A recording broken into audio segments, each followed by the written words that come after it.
आदिवासी महिला महामहिम राष्ट्रपति महोदया श्रीमती द्रौपदी मुर्मू जी हैं। क्या नया सदन यहाँ पे निर्माण हुआ तो उद्घाटन में सम्मान के साथ उनको बुलाया गया? राम मंदिर का बहुत चर्चाएं हुई, हमारे देश में राम मंदिर का निर्माण हुआ, क्या वहाँ राष्ट्रपति महोदया का उद्घाटन में बुलाया गया? इस तरह से महिलाओं का अपमान, आदिवासी महिलाओं का अपमान सामने वाले की सरकार ने किया जा रहा है। उपसभापति महोदय, बहुत बात हुई महिला सशक्तिकरण की, बहुत बात हुई नारी वंदन अधिनियम की, बहुत बात किए बेटी बचाओ बेटी पढ़ाओ। उपसभापति महोदय, मैं बताना चाहती हूँ, छत्तीसगढ़ के आदिवासी इलाका में, बस्तर इलाका में वो माँ की क्या कसूर, चारपाई में बैठ के बच्ची को गोद में लेके दूध पिला रही है और क्रॉस फायरिंग के समय बच्ची को गोली लग जाती है और बच्ची का मौत हो जाता है और माँ के हाथ में गोली लग जाता है। इसी तरह छत्तीसगढ़ के अबुझमाड़ इलाका में खेलते कूदते नाबालिग बच्चियां, जहां पे नक्सलाइट और पुलिस की फायरिंग होती है, क्रॉस फायरिंग में एक बच्ची की मौत होती है और दो तीन बच्चियां घायल होती हैं, किसी के गले में गोलियां फंसती हैं। तो इस तरह की भारतीय जनता पार्टी की सरकार में व्यवस्था है। जो सच्चाई है उनको सुनने का भी हिम्मत रखिए, ये सच्चाई है। मैं इस सदन में खड़ी हूँ, मैं भी एक गोली खाई हुई महिला हूँ, आज भी मेरे पैर में हैंड ग्रेनेड के छर्रे फंसे हुए हैं। इस तरह से हम आदिवासियों को वहाँ पे सरकार ने कोई किसी प्रकार की संरक्षण नहीं दे रही है। आदिवासियों की जनसंख्या कम हो रही है, आए दिन आदिवासियों का हत्याएं हो रही हैं। ये हम आरक्षण की बात करते हैं, हम आदिवासी और SC ST का आरक्षण का बात करते हैं, ये कहाँ का न्याय है? हम उनको संरक्षण नहीं दे पा रहे हैं। इस तरह की भारतीय जनता पार्टी की सरकार में व्यवस्था है।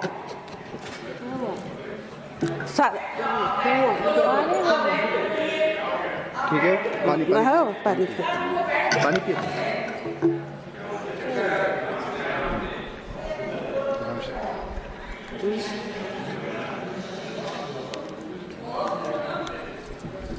इसी तरह से अयोध्या में कुछ ही दिन पहले एक दलित नाबालिग लड़की के साथ बलात्कार होता है और उसका मर्डर होता है। हम महिलाओं की बात करते हैं, आज महिलाएं कहीं पे सुरक्षित नहीं हैं, आज महिलाएं शोषित हैं, आज महिलाएं प्रताड़ित हैं। इस तरह की व्यवस्थाएं इस सरकार में है। बहुत नल जल की बात किए, पाइपलाइन की बात किए, नल जल की बात किए। मैं मानती हूँ गांव में पाइपलाइन बिछा दिया गया है, नल लगा दिया गया है, लेकिन टोटी नहीं है। टंकियां बड़ा बड़ा खड़ा कर दिया गया है, लेकिन वहां पे पानी नहीं है। किसी के घर में, यदि मेरे साथ जाने के लिए तैयार हैं तो मैं दिखा सकती हूँ कि किसी के घर में एक बूंद पानी नहीं है। हम स्वच्छ भारत मिशन की बात करते हैं, हम स्वच्छ भारत मिशन की बात करते हैं। आदिवासी इलाकों में शौचालय बना है, आज वो शौचालय रूम नहीं है, वो स्टोर रूम बन के रह गया है, क्योंकि पानी नहीं है, क्योंकि पानी नहीं है।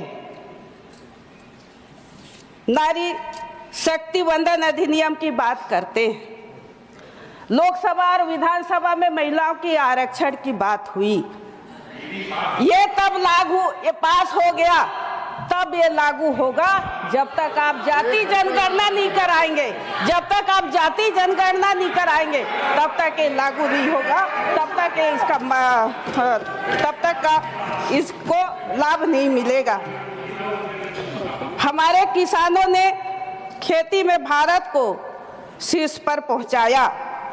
दुग्ध उत्पादन में, दालों और मसाला उत्पादन में भारत में विश्व में पहले नंबर पर है। 2023-24 में 332 मिलियन टन खाद्यान्न का उत्पादन किया है, लेकिन फिर भी किसानों का मांग पूरा नहीं कर पा रहे हैं। राष्ट्रपति अभिभाषण में नॉर्थ ईस्ट में 10 से अधिक शांति समझौता करने की बात तो की, लेकिन मणिपुर का जिक्र नहीं है।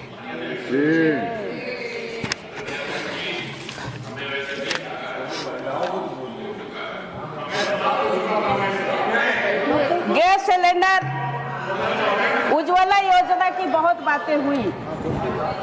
10 करोड़ महिलाओं को हमने उज्ज्वला योजना के साथ गैस कनेक्शन दिया, लेकिन महंगाई पे बात नहीं हुई। आज महिलाएं रिसफल नहीं करा पा रही हैं। महंगाई की मार इतनी है जिसकी चलते महिलाएं रिसफल नहीं करा पा रही हैं, रिफिल नहीं करा पा रही हैं।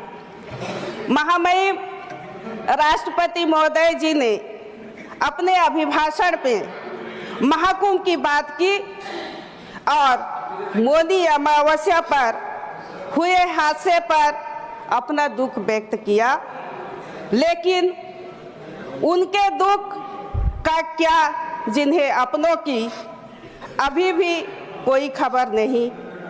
संगम क्षेत्र में कितने हादसे हुए, कितने बेमौत मारे गए, कोई सटीक जानकारी नहीं। 71 वंदे भारत, अमृत भारत और नमो भारत ट्रेन चलाकर वाहवाही खूब ले रहे हैं।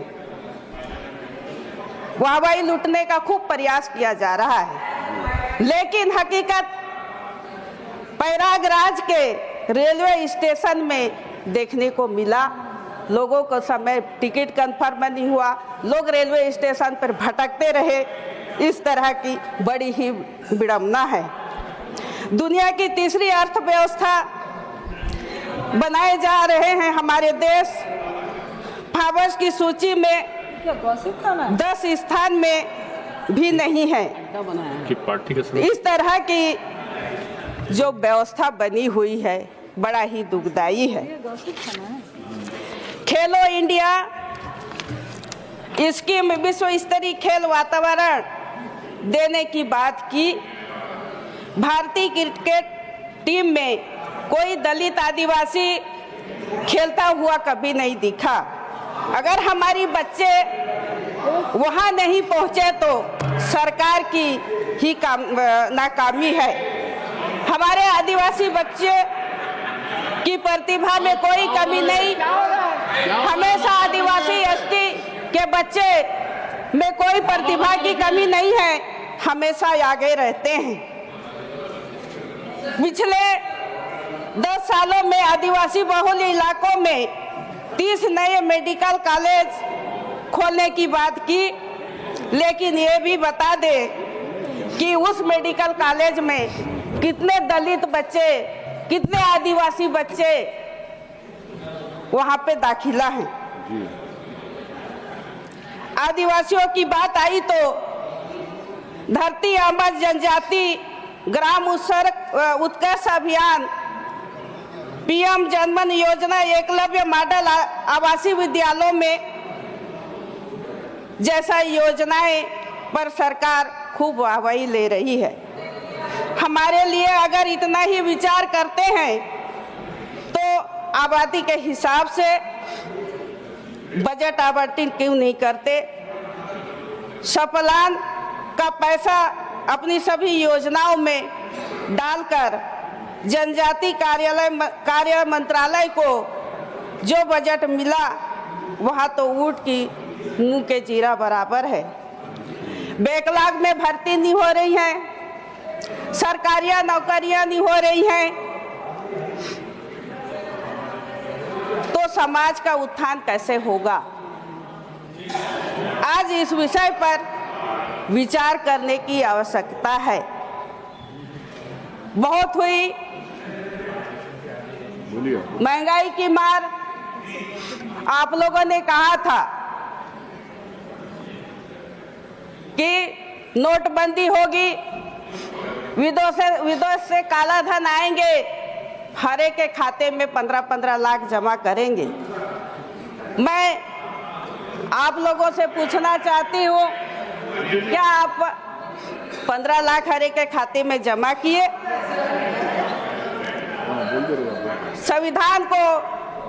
संविधान के आधार पर हमें आरक्षण मिला, हमें अधिकार मिला।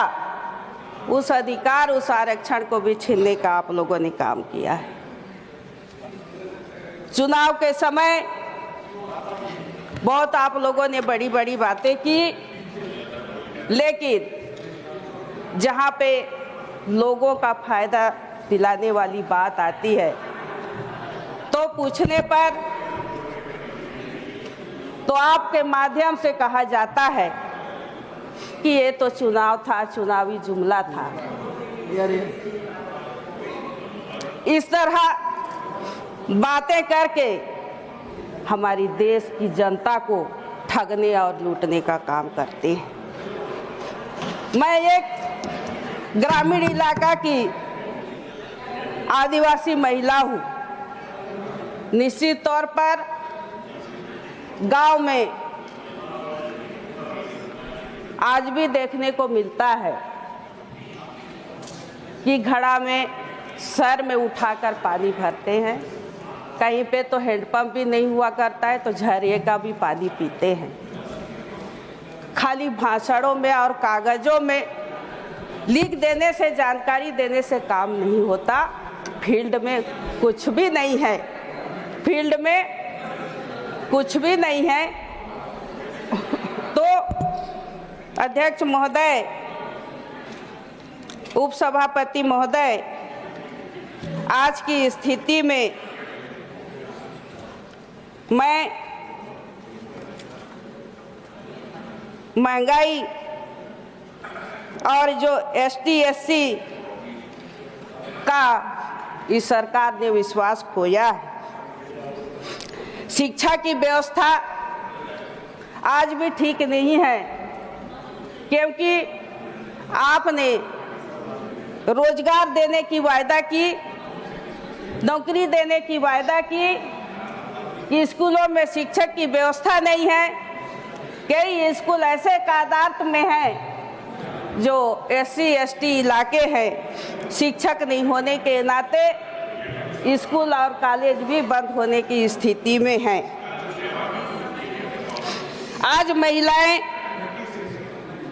जिस तरह से आप लोगों ने वायदा किया था कि हम महिलाओं के आंखों में आंसू नहीं देख सकते, कि हर एक के घर में हम गैस देंगे और महिलाओं का आंसू बंद हो जाएगा।